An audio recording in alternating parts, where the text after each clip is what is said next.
Asthma asthma বা শ্বাসকষ্ট কি এবং কেন হয়, এটা একটি গুরুত্বপূর্ণ বিষয়।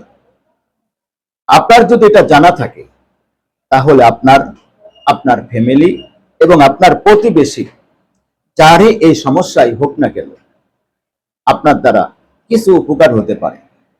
তাই বিষয়টি গুরুত্বপূর্ণ ভেবে অবশ্যই পাশে থাকবেন, ভিডিওটি স্কিপ করবেন না। সম্মানিত প্রিয় বন্ধু, অ্যাজমা বা শ্বাসকষ্ট এটা অনেক বড় একটা কঠিন রোগ। যার হয়েছে এর কষ্ট সে বোঝে। কারণ শ্বাসকষ্ট এমন একটি কষ্ট যা মৃত্যুর যন্ত্রণার মতো। কারণ মৃত্যুর সময় মানুষের শ্বাসকষ্ট হয়। শ্বাসকষ্ট কি এবং কেন হয়? শ্বাসকষ্ট একটি ফুসফুসজনিত সমস্যা।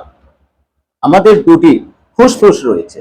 এই ফুসফুস যখন আমাদের শ্বাস নিতে পারে না, কষ্ট হয়, মানুষের দম বন্ধ হয়ে আসে, এমন একটি পরিস্থিতিতে মানুষ অনেক কষ্ট করে।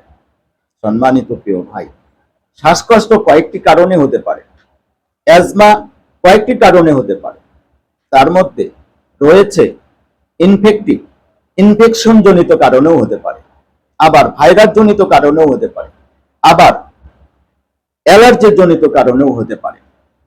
সম্মানিত প্রিয় বন্ধুগণ, আপনার যদি শ্বাসকষ্ট রোগী পান, সেই রোগী যদি কাশি থাকে, সাথে শ্বাসকষ্ট থাকে, দম বন্ধ হয়ে আসার মতো উপক্রম হয়ে থাকে, তাহলে সেই রোগীর শরীরে যদি জ্বর থাকে, তাহলে বুঝবেন তার শরীরে ইনফেকশন হয়েছে, তার লাংসে, তার ফুসফুসে ইনফেকশন হয়েছে।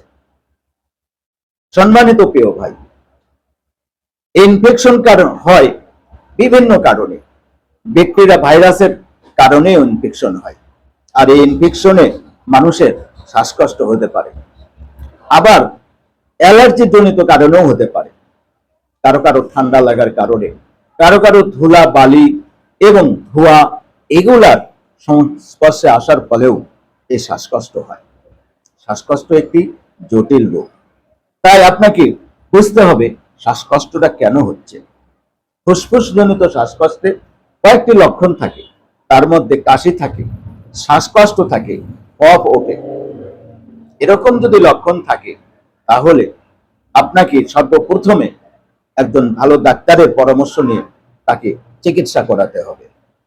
তার পূর্বে আপনাকে ওই রোগী যেন একটু সুস্থ থাকে, তার জন্য আলো এবং বাতাসের ব্যবস্থা করতে হবে।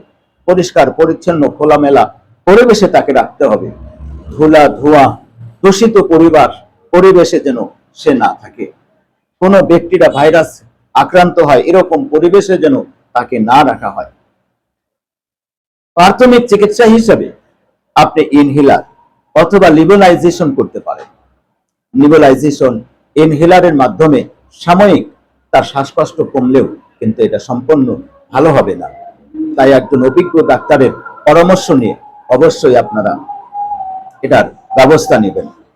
এই বিষয়ে যদি বিস্তারিত জানতে চান, তাহলে অবশ্যই স্ক্রিনে দেওয়া নাম্বারে আপনি ফোন করলে ডিটেলস আপনাকে জানানো হবে।